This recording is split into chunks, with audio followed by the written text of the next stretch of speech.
Prevent Connect is a national project of the California Coalition Against Sexual Assault, sponsored by the U.S. Centers for Disease Control and Prevention. The views and information provided in this web conference do not necessarily represent the official views of the U.S. government, CDC, or CALCASA. Hi everyone, this is Tori Vandeland with Prevent Connect. On this podcast, we're joined by Haley Harold and Kevin Duffy. Haley is the coordinator of prevention for MOCSA, the Metropolitan Organization to Counter Sexual Assault. Kevin is the co-owner of 5 bars and nightclubs in large university towns throughout the Midwest. Haley and Kevin discuss how they partnered to advance sexual violence prevention training in the alcohol-serving establishments Kevin owns. My name is Kevin Duffy. I, along with my business partner, Kevin Fitzpatrick, who is not on the call, we own 5 bars, college-based bars, one in Lincoln, Nebraska, one in Columbia, Missouri, and 3 of them in Bloomington, Indiana. And I am Haley Harold. I work at the Metropolitan Organization to Counter Sexual Assault in Kansas City, Missouri, and I coordinate our prevention programming. Awesome. So it sounds like you both are coming from 2 very different types of organizations. So I'm wondering how you all met and how, I know we're going to talk more about the partnership that you're in, but how did that even begin? I don't remember the exact date, but about 3 years ago, Kevin Fitzpatrick, as I said, the other owner, and I, were looking to enhance our training. We think that we did a pretty good job of normal, what we call security training, keeping underage kids out of the bar, training staff to notice signs and addressing signs of intoxication, that type of stuff. And we even bring in outside help to help us train on that. The next level of training was really in dealing with patrons that are behaving aggressively or inappropriately or just plain strange to other customers. And we employ I'd say 95% of our employees are college students, and probably half of them are women.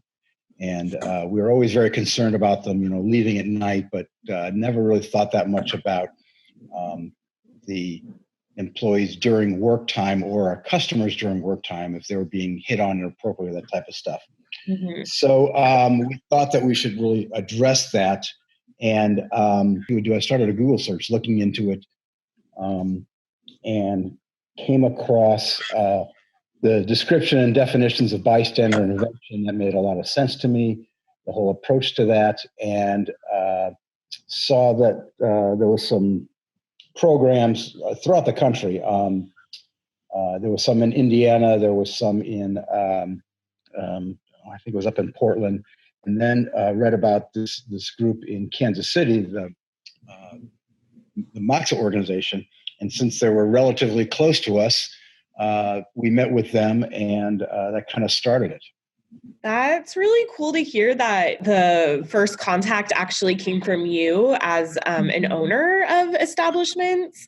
Haley, I'm wondering, was MOCSA already working with other bars or alcohol serving establishments before Kevin reached out to you all? Yes. Yep, we were. So several years ago, as part of our campaign for Sexual Assault Awareness Month, our SAM committee decided that we wanted to focus on bars and restaurants. And so we developed our outreach, but then we realized that we needed to adapt our already existing bystander intervention program to really make sense for that audience. And so we worked with, we have several staff that have worked in bars and restaurants or are currently work in bars and restaurants, and we have volunteers and community partners. So we got together. We also worked with the Sexual Assault Abuse and Care Center in Lawrence, who had an existing program, and we developed our own 60-minute session specifically for bar and restaurant staff. But we've never really had a dedicated staff member promoting that, marketing that, or even with grant time or unallocated time to provide that training. So in the 3 years since then, or maybe 4 years now, all of our trainings have been word of mouth, and the majority of them are owners and managers who are reaching out to us to schedule these trainings. And I think that really changes the dynamic of the training when it is bar and restaurants owners and managers reaching out to us, asking us to come and provide this service for them. Mm-hmm. Yeah, I think that that's a really good point. And I mean, it makes a really big difference when someone already thinks that something is an issue and sees a solution that would work or that they're interested in, rather than, typically I think a lot of times as prevention practitioners, we're trying to like sell people on this idea that we can prevent sexual violence. We reached out to them specifically because they did have experience in bars and restaurants. There are, as you all know, there are hundreds of very good organizations throughout the U.S. that teach sexual assault training and different things like that. But we weren't looking just for, not the right word, generic, but we wanted something specifically aimed towards our business, and Moxa definitely had that. Cool. Thanks for sharing that, Kevin. I think that does make a difference when you're able to locate the sector that you're working in the work that's happening at an agency like Moxa. Kevin, I wanted to ask you, so you shared that you did a Google search, which I love. I feel like I Google search basically my life. And so that's where you came across this idea of bystander intervention.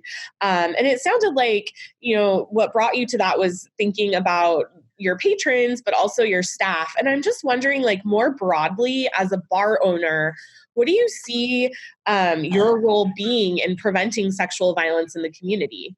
So I'm not sure what our role is in the community per se. Okay. We are not out to change the world.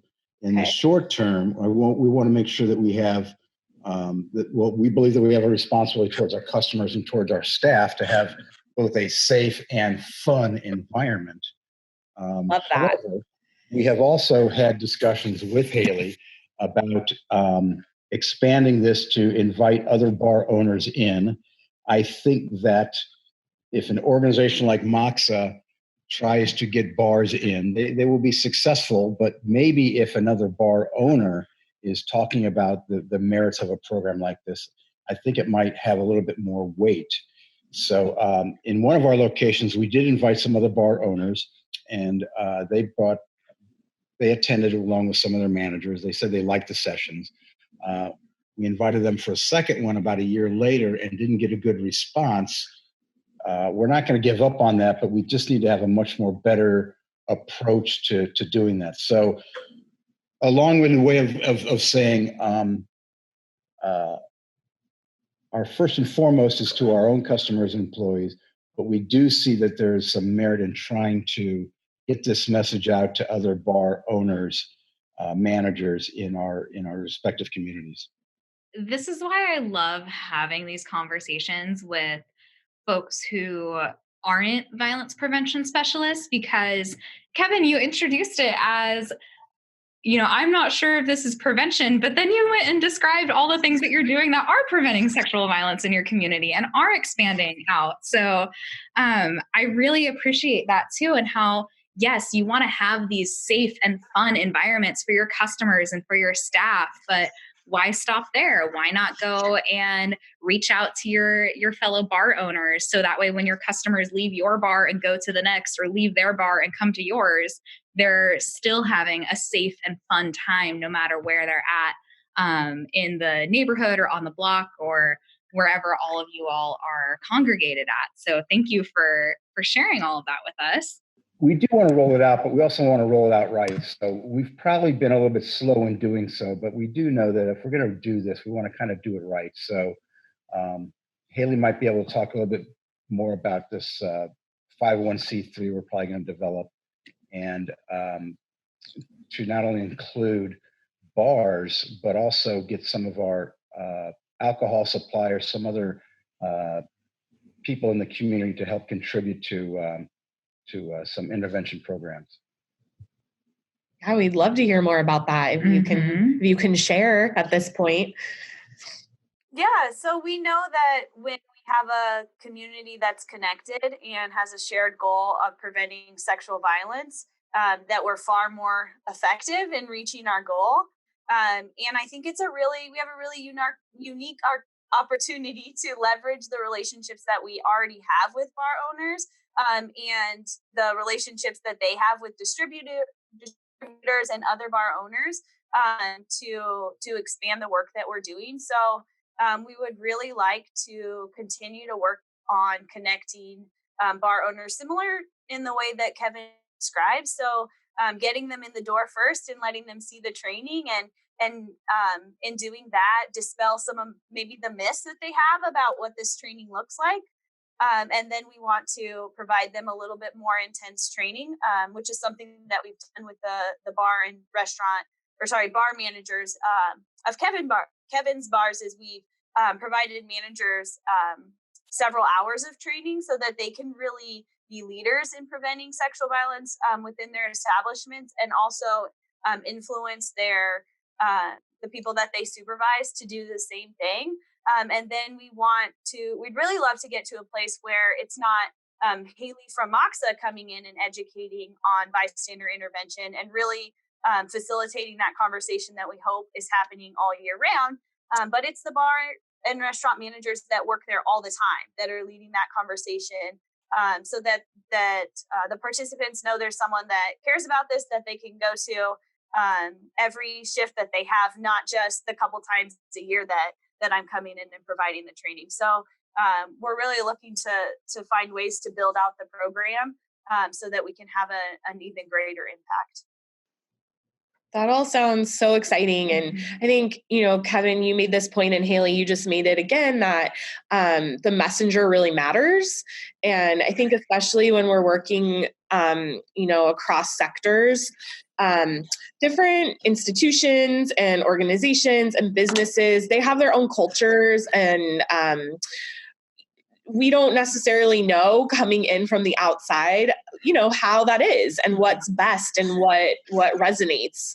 And so I think that's really cool that your ultimate goal would be to have bar managers kind of like leading those conversations. So maybe your role, Kevin, as a bar owner, isn't to end sexual violence across your the whole community, right? And I think that's totally reasonable, because no one person or entity can end sexual violence. But what it means is that the role that you play in connecting with, your fellow bar owners, and letting them know, like, hey, this exists, this is why it's meaningful for us, and who we're working with, and how it's impactful, like that is playing a huge role, because you have access to people that Moxa probably wouldn't necessarily have access to, or at least in a different way.